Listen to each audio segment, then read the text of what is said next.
Para crear la landing page de una preconstrucción, voy a ingresar en el módulo de marketing. Una vez allí, voy a dar clic en páginas de aterrizaje Landing Pages. Ahora le voy a dar al botón de crear. Selecciono la landing page para preconstrucción. Me va a mostrar el tipo de plantillas a utilizar. Voy a dejar por defecto la número 1 y le doy siguiente. Una vez acá, si conozco el nombre de la preconstrucción en la línea de search, lo puedo colocar o puedo seleccionar alguna de las que ya me aparecen en el listado. Voy a seleccionar el de Aston Martin. Le voy a decir Select, se va a poner en azul, le digo Siguiente.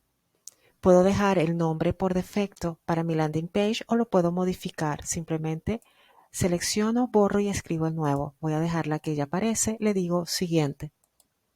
Una vez procesado, va a aparecer en la lista de páginas de aterrizaje Aston Martin Residences.